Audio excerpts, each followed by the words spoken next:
Hello दोस्तों। अभी सरकार ने कल से ही एक नई पेंशन योजना शुरू करी है, उसको पास किया है कैबिनेट में।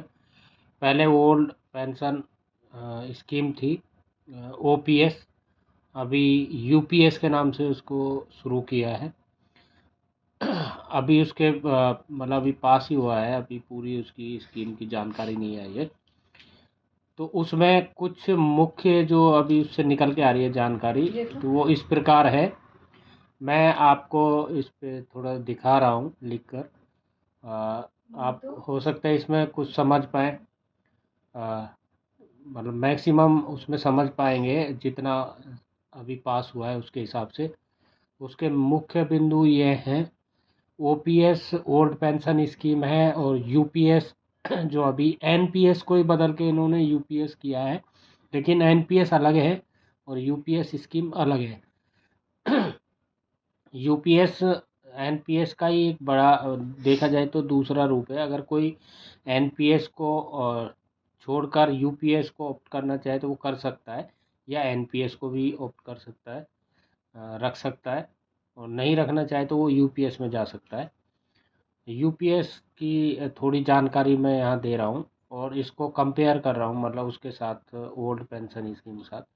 ओल्ड पेंशन स्कीम में जो जो मिलती थी वो सबको अभी पता ही है हम लोगों को।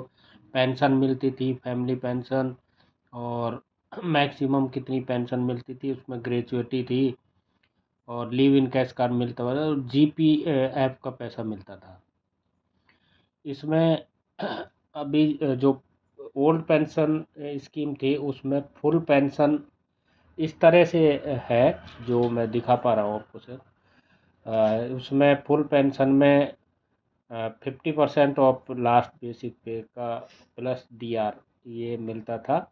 लेकिन अभी यूपीएस में इन्होंने थोड़ा सा इसमें बदलाव किया है। इसमें 50% ऑफ एवरेज लास्ट 1 ईयर, जब रिटायर हो रहे हैं तो उससे पहले का जो 1 साल का बेसिक है उसका एवरेज निकाला जाता है, वो प्लस डीआर ये लिया जाता है पेंशन में। इसी के आगे देखते हैं हम, और कुछ बिंदु हैं मुख्य, जिनसे आपको अच्छी तरह से शायद समझ आएगा।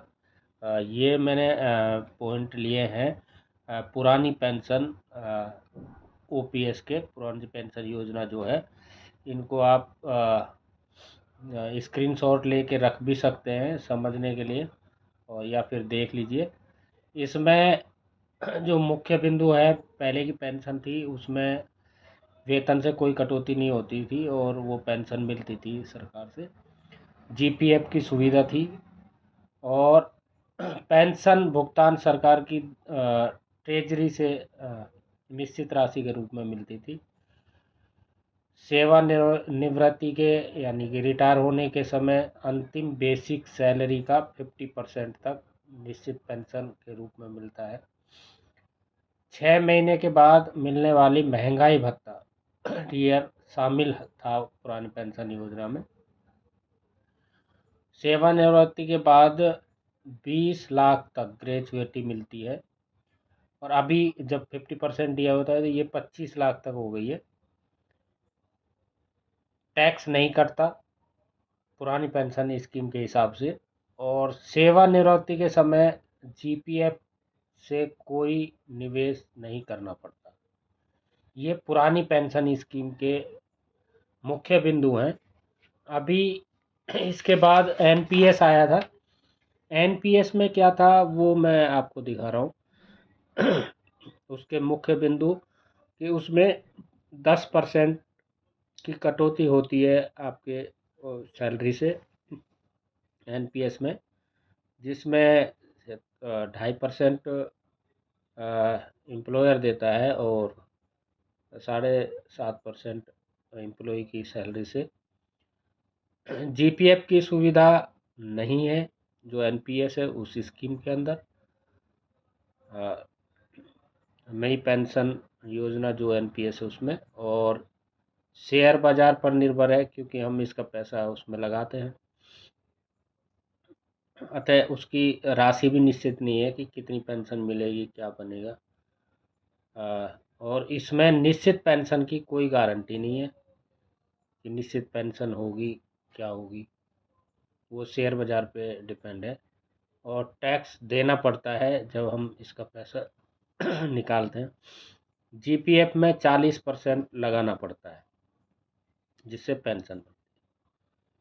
इसके बाद अभी जो यूपीएस की हमारी एकीकृत पेंशन योजना आई है, यूनिफाइड पेंशन योजना, वो इस तरह से उसके कुछ मुख्य बिंदु हैं जो अब मैं आपको दिखा पा रहा हूँ। तो एक एक करके समझते हैं। इसमें अंशदान नहीं करना होगा, मतलब करना होता है जो जैसे एनपीएस में कर रहे थे उसी तरह से इसमें भी हम 10% सैलरी से जो अंशदान जो जा रहा है, कटौती हो रही है, वो जाता है। और उसमें 10%, 10% तो देना होता है सैलरी से, और उसके बाद सरकार देती है 18.5% तक देती है। और इसमें न्यूनतम 25 साल की सेवा होना ज़रूरी है, सर्विस होना ज़रूरी है 25 साल की। और सेवा निवृत्ति यानी रिटायरमेंट के समय अंतिम 1 साल की बेसिक का औसत का 50% पेंशन में मिलता है। पूरे 1 साल की बेसिक कैलकुलेट करके उसका जो औसत निकलता है, जो एवरेज निकलता है, उसी पे का 50% जो है पेंशन के रूप में मिलता है। इसके बाद आता है कर्मचारी की मृत्यु के पश्चात मिलने वाली पेंशन का 60% परिवार को मिलेगा। अगर उसमें उसकी पेंशनर की डेथ हो जाती है तो उसके पेंशन का जो 60% है वो हिस्सा उनकी फैमिली को मिलेगा, परिवार को मिलेगा। 10 वर्ष की पेंशन होने पर नहीं, सर्विस होने पर, 10 साल की सर्विस होने पर उसको 10,000 पेंशन मिलेगी। महंगाई इंडेक्सन यानी कि डीए वृद्धि का लाभ मिलेगा। सेवानिवृत्ति यानी कि रिटायरमेंट पर ग्रेच्युटी मिलेगी। और हर 6 महीने की सेवा के बदले मासिक वेतन प्लस डीए का 10वां हिस्सा जुड़कर रिटायरमेंट पर मिलेगा। मतलब ये बढ़ेगी जो पेंशन। और एक ये इसमें इन्होंने दिया है कि जो 2004 से 2025 तक जो रिटायर हुए हैं उनको भी इसका फ़ायदा मिलेगा। और एनपीएस और यूपीएस में कोई एक विकल्प आप चुन सकते हैं। 1 अप्रैल 2025 से ये योजना लागू होगी, ये स्कीम शुरू की जाएगी। तो ये था इसके बारे में। दोस्तों आपको अच्छा लगा हो तो इसको लाइक और शेयर करिए। और इसको आप स्क्रीनशॉट लेकर भी रख सकते हैं या देखना चाहें तो देख सकते हैं। थैंक यू, धन्यवाद।